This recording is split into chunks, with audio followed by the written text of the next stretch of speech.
मैं अर्चना शर्मा। बद्री सिंह भाटिया मेरे पापा हैं। प्रेत संवाद उनका चयनित कहानियों का संग्रह है। मैं आज इसी संग्रह की पहली कहानी सालगिरह का पाठ कर रही हूँ। मणिकांत ने कलाई घड़ी पर समय देखा और उठ गया, कदमों में लड़खड़ाहट। अच्छा भाई साहब, अब चलता हूँ। शब्दों में नशे में होने का पूरा पुट। रवि ने उससे हंसते हुए बैठ रहे रहने का आग्रह किया। वह जानता था ऐसे में ये गाड़ी नहीं चला पाएगा। 13-14 किलोमीटर दूर जाना है अकेले। मगर वह दरवाजे तक बढ़ गया। चिटकनी खोलने को उठे हाथ रोक लिए। हाँ, अभी रुकना चाहिए। हीटर के पास से उठकर जाने में एक्सपोजर हो सकता है। यूं भी हम मरीज हैं, चलते फिरते। वह मुस्कुराया, ऐसे पोज में मानो जरा भी शान नहीं। थोड़ी देर बाद उठा, दरवाजे तक गया और दरवाजा खोला। कदम बढ़ाते ही ठंडी हवा का तेज झोंका शरीर से टकराता कमरे में फैल गया।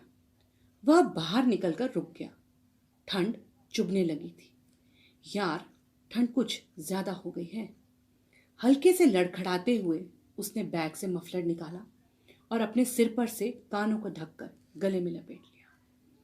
रात को मफलर की जरूरत हो ही गई है अब। वह आगे बढ़ गया। रवि और कीर्ति भी पीछे पीछे निकले। रवि सफेद पट्टू की बुक्कल लगाया था। कीर्ति यूं ही हाथ बांधे बांधे हौले हौले चल रही थी, अनिच्छा से। मणिकांत जानता है कि रवि और कीर्ति इसी तरह कार तक आएंगे। कार स्टार्ट होने तक खड़े रहेंगे और फिर बाई की मुद्रा में हाथ हिलाकर विदा कर देंगे। विदा करते समय कीर्ति कहेगी, अच्छा जी, फिर आइएगा। वह जानती है कि इन शब्दों के कोई मायने नहीं। रवि और मणिकांत दोस्त हैं। वह कभी भी किसी भी समय आ सकता है। पीने का मूड हो तो पी सकता है, भोजन का मन हो तो वैसा आदेश कमरे में आकर कर देता है। वह सोचती है आजकल हम औपचारिकताओं को कुछ ज्यादा ही ओढ़ रहे हैं। हमें अपेक्षा रहती है अमुक व्यक्ति को ऐसा व्यवहार करना चाहिए जिससे मन गदगद हो जाए। हम भी जानते हैं कि इसकी आवश्यकता नहीं, मगर जब यह फैशन चल पड़ा है तो निभाना चाहिए। माना यह भी जीवन का एक अंग बन गया है, परंतु रोजमर्रा की जिंदगी में इसकी इतनी महत्व हो जाएगी ऐसा न तो चाहा था न समझा था। अक्टूबर का आखिरी सप्ताह था वह।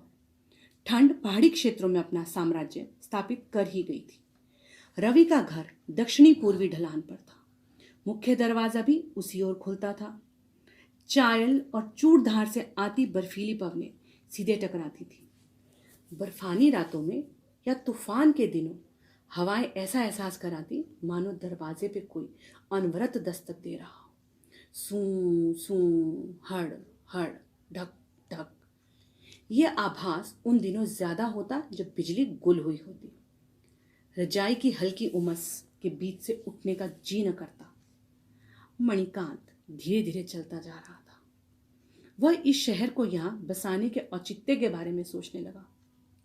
ईश्वर भी याद आया। मानव को वह किस प्रकार कहाँ जा पटकता है, कहाँ कैसे पैदा हो करता है। यदि पूर्व जन्म या नए जन्म की बात सच्ची है तो ये कर्मों का फल है। सर्दी में यह शहर एक बार की यहाँ के लोगों को नर्क की याद दिला जाता है और दूसरी तरफ कुछ लोगों के लिए आकर्षण का केंद्र। वो मुस्कुराया। मणिकांत चला गया। रवि और कीर्ति उसे अगले मोड़ तक जाते देखते रहे। फिर रवि ने कहा, चलो। कीर्ति चौंकी। मणिकांत ने थोड़ा आगे रुककर उल्हाना दिया था। आपने तो आना जाना ही छोड़ दिया हमारे घर। हाँ जी, आप क्यों आएंगी? हम छोटे लोगों के घर हम ही हैं जो। उसने बात बीच में ही छोड़ दी थी। कीर्ति हंस दी थी और वह आगे बढ़ गया था। कीर्ति विचार कर रही थी, कैसा विचित्र यह आदमी है। जब पी लेता है तो इसके पास शब्दों का न खत्म होने वाला सिलसिला होता है और सूफी हालत में सूखे पोखर सा कुरेद कुरेद कर कोई उत्तर मिल पाता था। वह भी हाँ हूं में या थोड़ा अधिक 2-3 शब्द बस। रवि को उसके बारे में चंद्र के कहे शब्द स्मरण हो जाते हैं। उसकी आदत है महिलाओं के सानिध्य में रहने की।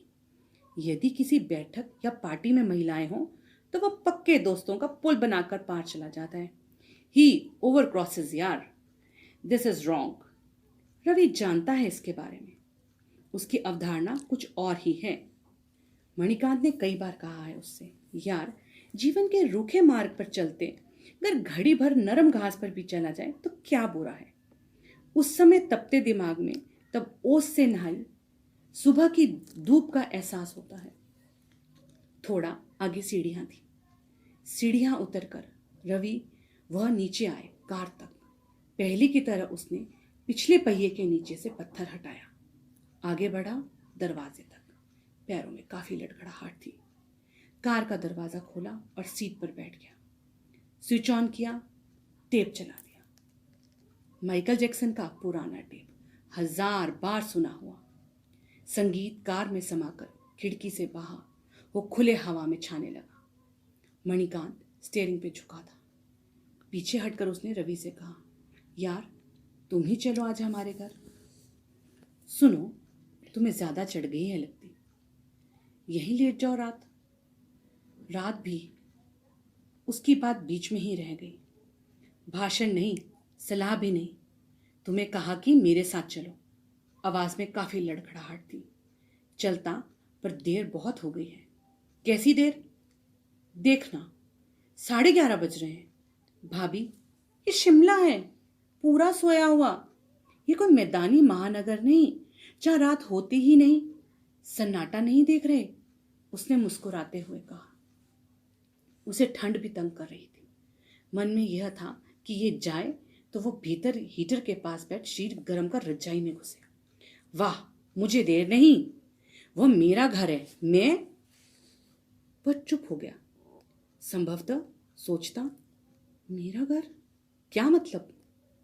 घर क्या सोने से या वहां एक जाने पहचाने कमरे में रात बिताने मात्र से हो जाता है? घर क्या वह जगह है जहां वह किराया देता है या उसके वेतन से कट जाता है, और वहां एक कमरे में एक स्त्री, दूसरे में 2 बच्चे और तीसरे में यदा कदा कोई मेहमान सोया होता है? उसके दरवाजे पर 3-4 दस्तक देने पर एक स्त्री नींद से बोझिल आंखें लिए अलसाई सी अनिच्छा से दरवाजा खोल देती है। कभी उसके भीतर आने पर तब तक सहमी सी खड़ी रहती है जब तक कि वो लाश की तरह बिस्तर पर नहीं पड़ जाता। तब वो आगे बढ़ती है, चेहरे पे अस्पष्ट घृणा के से भाव लिए। उसके बूट उतारती है, कपड़े बदलवाती है और पूछती है, खाना खाओगे? वह जानती है कि इस व्यक्ति ने नहीं सुनना है, और 11 साढ़े 11 बजे घर में इस हालत में घुसने पर वो क्या खाएगा? कभी कभार खा भी लेता है, पर थोड़ी देर बाद उलट देता है। पर वह अपने स्त्री धर्म के फर्ज को समझ ये सब करती रहती है। पर कभी कभी वह शेरनी सी दरवाजे पर कदम रखती गरज उठती है, पूछती है कि घर है या कोई धर्मशाला जहां। तब वो उसे धक्का देकर भीतर आता है। वो बुदबुदाती भीतर आती है। बस तब घर में युद्ध होता है। मणिकांत पता नहीं क्या चाहता है उससे, पर उसे कीर्ति की तरह औपचारिकता से नफरत है। वह चाहता है उसकी पत्नी शांता वह सब करे जिसे वो सोचता है, मन से नहीं तो बेमन से। घर का ख्याल आया तो मन कड़वाहट से भर गया।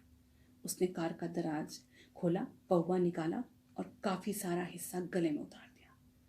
पौवा किनारे रखकर कार स्टार्ट कर दी। मैं फिर कभी चलूंगा, रवि ने कहा। कब? यार कहीं भी जाना हो समय से ही ठीक रहता है। इतनी रात गए, भाभी क्या सोचेगी? अच्छा, भाषण न दे, अब जा ऊपर सो जा। नहीं रह सकती वह तेरे बिना, हम तो अकेले हैं। उसने ब्रेक पर से पैर उठाया और झटके से कार आगे सरक गई। रवि पीछे हट गया, कुछ न कहकर। थोड़ा आगे मणिकांत ने कार रोक ली, गर्दन बाहर निकाल कर कहा, सुबह घर से होते जाना, साथ चलेंगे। वह आगे बढ़ गया। रवि बड़ी देर तक कार की पिछली लाल पीली बत्ती को देखता रहा था। रात के सन्नाटे में कार के इंजन की त्वरित गति की आवाज काफी दूर तक सुनाई देती रही। कार्ट रोड से चलते इक्का दुक्का ट्रकों की आवाज के बीच अंतर स्पष्ट करती रही। कार पहाड़ी का आखिरी मोड़ काटकर ढलान की ओर बढ़ी तो रवि अपने चैतन्य में लौटा। ठंड में सोया शहर खराटे भरने की ओर बढ़ रहा था। वो अपनी जगह से हटा और सीढ़ियां चढ़कर अपने घर की ओर चल दिया। मणिकांत कार में बैठा अपने में ही खो गया। कार चलाते हुए उसने आगे समझ के नाम से केवल सड़क थी कि अमुक मोड़ पर किस प्रकार टर्न काटना है, कितना एक्सीलेटर देना है। चैतन्य से हटकर वह अपने बारे में सोचने लगा। जीवन के इस पहलू पर वह पहले भी विचार कर चुका है, परंतु रह रहकर यही सवाल उसके आगे खड़े हो जाते हैं। इतनी बड़ी बिरादरी, मित्रों, रिश्तेदारों, जान पहचान वालों से ठसाठस भरी, मगर इस भीड़ में वह स्वयं को अकेला, छोड़ा हुआ या नकारा सा महसूस करता है। ये लोग जो कुछ भी उसे दे रहे हैं मानो विनिमय हो, क्रय किया हुआ हो, और वो भी सस्ते भाव में। इस सबके बीच यदि उसे गिला है तो अपनी पत्नी से, उसके लिए क्या नहीं किया, मगर वह सदैव अपना हक लेने के बाद इतनी रूखी मानो स्याही चूस हो। स्याही चूस में तो चलो धब्बा सा रह भी जाता है, पहचान कर आता, पर उसमें तो पता नहीं। कहती तो है कि उसका निज भीतर है, गहरे, जिसे दिखाया नहीं जा सकता, और निभाने में उसने कोई कसर नहीं रखी, परंतु वो मात्र उसकी ढाल है। सच ये है कि वो प्रताड़ित है। अपने मन की बात उसने रवि से भी कही थी। शराब के जरा से सुरूर में था वो। सुरूर में न जाने कितने महाकाव्यों के पद उसकी जबान पर आ जाते हैं, और वो पन्ना दर पन्ना पढ़ता जाता है भाषण वाले अंदाज में। तुम ही बताओ, पत्नी क्या होती है? क्या उसके प्रति सारे फर्ज पुरुष के ही होते हैं, या उसका भी कोई दायित्व है? बेशक हम दो घरों से आए होते हैं, पर जब पति पत्नी बने तो दोनों एक दूसरे के घरों को उनके समग्र रूप में अंगीकार करते हैं, टुकड़े टुकड़े कर नहीं। मगर शांता, उसकी डिक्शनरी में यह नहीं है। वह नहीं जानती और न जानना चाहती है।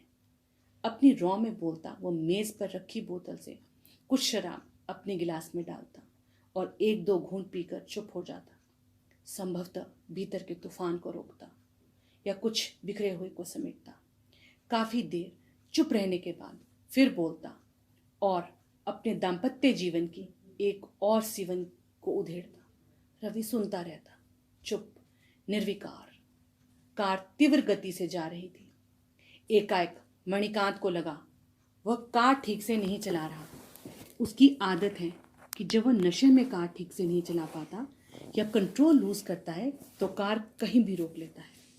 सिर को दो चार झटके देकर देखता है, अगर सिर में भारीपन हो, चक्कर की सी स्थिति हो, तो वह वहीं कार का इंजन बंद कर स्टीयरिंग पर झुक जाता है। काफी देर तक, कई बार सो भी जाता है, घंटों। जब शराब उतरने से शरीर हल्का होता है या ठंड से ठिठुरन लगती है तो वह सिर उठाता है, फिर महसूसता है वो कार चला भी सकता है। यह स्थिति अधिकांशतः अकेले में रहती है। यदा कदा मित्रों के साथ भी ऐसा होता है। तब वो किसी से भी या साथ वाले से आग्रह करता है, तुम चलाओ कार। मगर यह उसकी त्रासदी है कि उसके अधिकांश मित्र कार नहीं चलाते। जो चला सकते हैं वे प्राय कम ही साथ होते हैं। अगले घुमा पर उसने कार एक और रोक दी। वो सोचता रहा अपने बारे में, शांता के बारे में, इतनी रात घर जाने के सबब के बारे में। रवि तो कह रहा था, मणिकांत ज्यादा पी गए हो, यहीं रुक जाओ, सोना ही तो है, क्या उधर क्या इधर। पर वह नहीं माना था। पता नहीं अपने बिस्तर पर, अपने घर में नींद लेने का क्या मजा है। वह नहीं जानता, पर भीतर यह है। यद्यपि वह जानता है कि शांता दरवाजा खोलने के बाद कुछ भी कह सकती है। उस स्थिति से उसके सुरूर को झटका लगता है, उतर जाता है, जो वह नहीं चाहता। शांता का क्रूअल बर्ताव सामने आ जाता है और वह पूछता है स्वयं से, आखिर वह इस घर में आता ही क्यों है।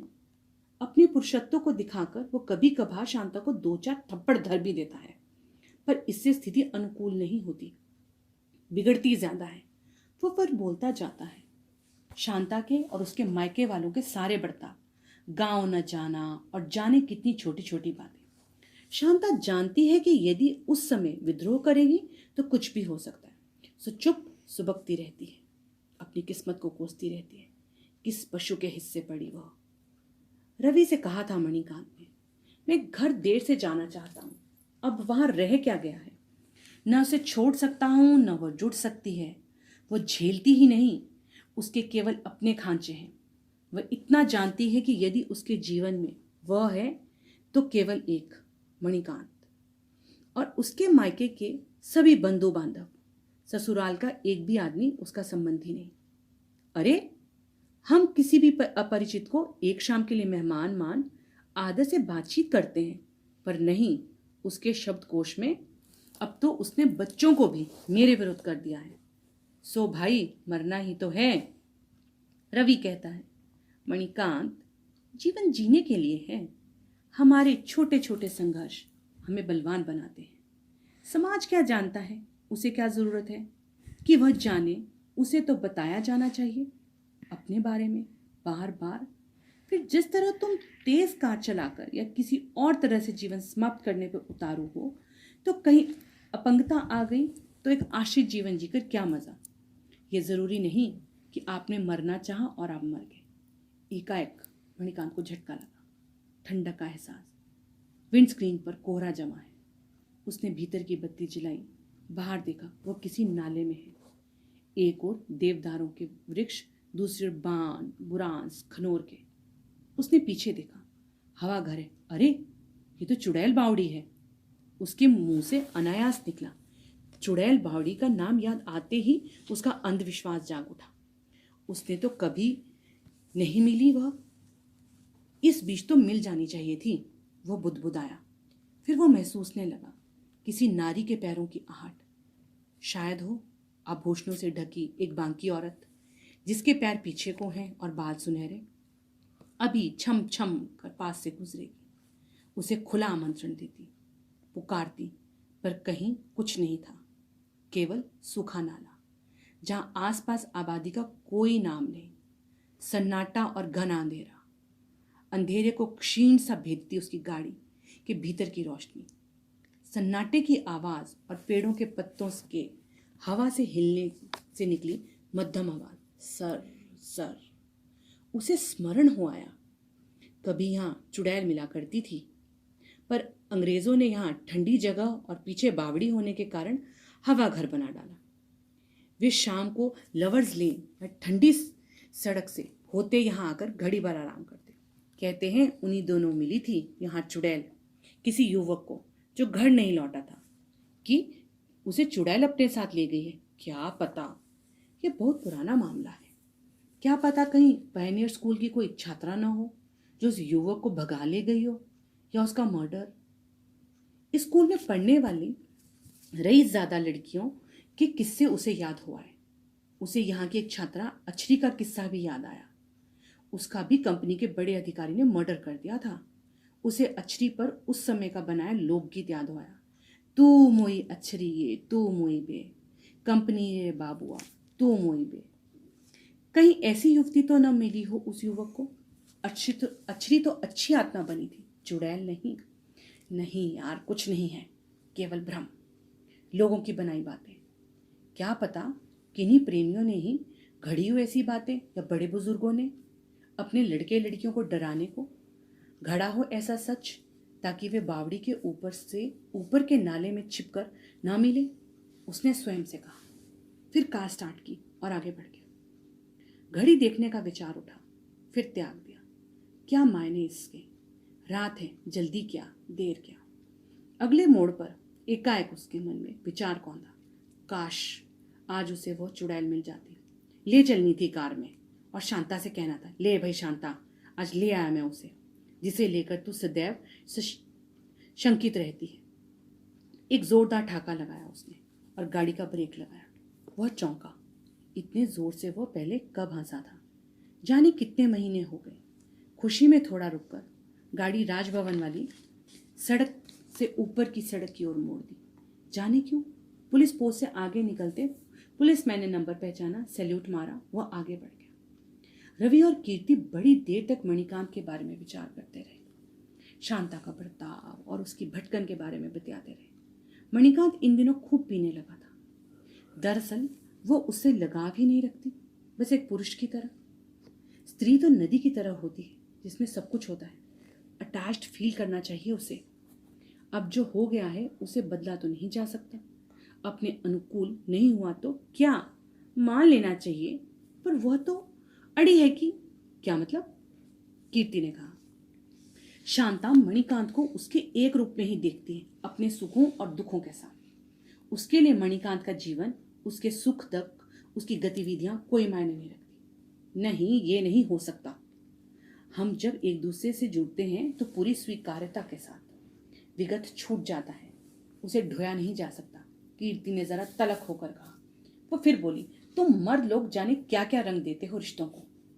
क्यों नहीं हो सकता, बताओ, क्या है वहां? कोई जुड़ाव नहीं, स्वीकारता है कोई। देह से देह का मिलन ही पति पत्नी संबंध नहीं होते। जुड़ाव से मतलब वो उससे चिपकी रहे या पशु की तरह खूंटे से बंधी रहे, कीर्ति ने व्यंग्य किया। कीर्ति, पशु की बात क्या कहती हो?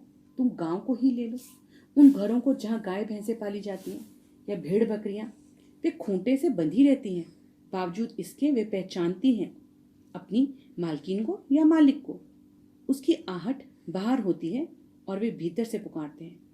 मैंने सुना है, संवाद होता है उनमें, वे संतुष्टि महसूस करते हैं, प्यार होता है उनमें। मैंने तो देखा है कई गाय भैंस अपनी मालकिन के अलावा किसी दूसरे के पास दूध तक नहीं देती। पता नहीं हम इन मूक जानवरों से भी नहीं सीखते कुछ। आपके पास जानवरों के अलावा कुछ और भी है कहने को? सो जाओ, यूं मन खराब मत करो दूसरों को लेकर, कीर्ति ने कहा। और रवि बड़ी देर तक सोचता रहा।